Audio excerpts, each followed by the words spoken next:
These are so freaking gorgeous. I am so excited to give you guys a review and a tutorial on these beautiful chrome pigments, so please stay tuned for more.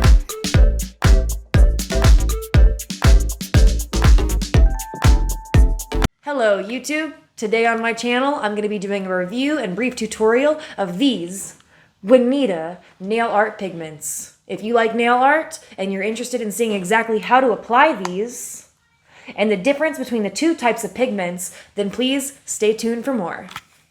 Before I get started on today's tutorial and review, I want to ask you guys to answer this question in the comments down below. Would you prefer A, the chrome pigment powder, that's like these ones right here that you see, or would you prefer the holographic pigment powder, which is like these ones right here? Let me know in the comments down below. I'm curious what you guys think.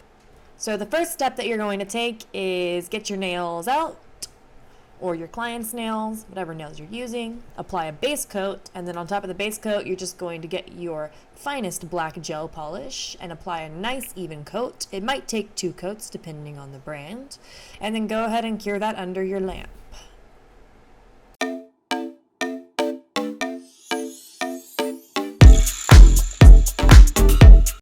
Alrighty, and now our next step is to take out your beautiful no-wipe top coat and apply a nice even layer. And for this first layer, I would do it thin because we are going to be applying another one later. So you don't want to slop it on there too thick, okay? And then go ahead and cure that under your lamp, and we're well on our way to success.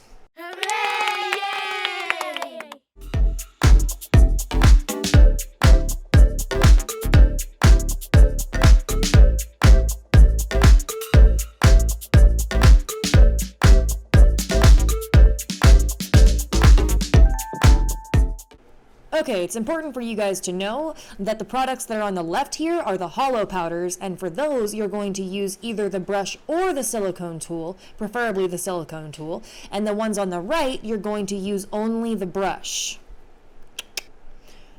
Okay, now I will demonstrate how you take the silicone tool. I think the silicone tool is better to use for the Holo pigments because it really gives that smooth, chrome almost finish that you want.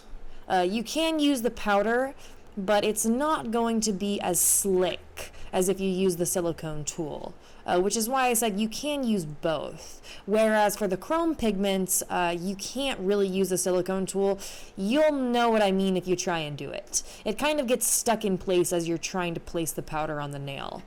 So you're going to just take it and dab it on top of the nail, as you can see here, and then you're going to smooth it out. So you're dabbing, and then you're using circular motions and sliding motions to place the pigment onto the nail. Okay, it's almost like little tiny scales, and you're basically just smoothing them out, giving them a nice sleek finish. And you're just going to go around the entire nail and then, rotate it around to make sure you don't miss any spots, because you can always clean up around the outside of the skin later with a brush. Right. And now I'm going to be using my Savvyland Diamond Top Coat that I got from Amazon. Link will be in the description box below. It's an excellent gel top coat. It's no wipe, which is what you need. You have to use a no wipe top coat. And then I'm going to go ahead and cure that, and we'll be good to go.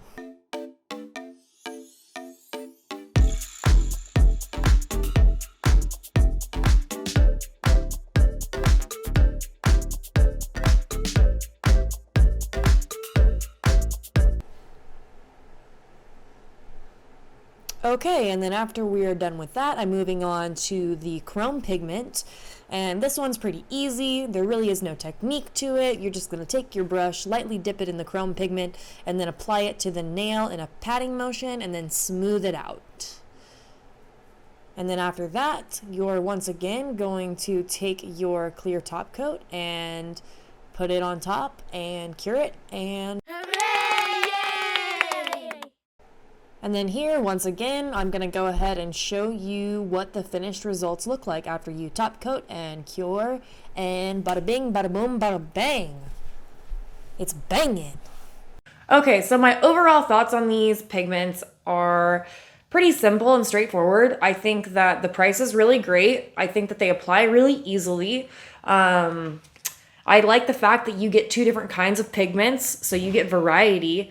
And other than the fact that the applicator tool was broken when I bought it, the applicator does work. You're probably going to have to glue it back together if it falls apart like mine did, which it probably will if they're all made in the same factory. But that aside, I think that it's definitely worth the money that you pay. And overall, I would rate it probably an 8 out of 10, and it would have been a 9 out of 10 if the applicator hadn't broke. So that is my honest opinion, and I hope that you guys enjoyed this review and brief tutorial, and I will see you next time.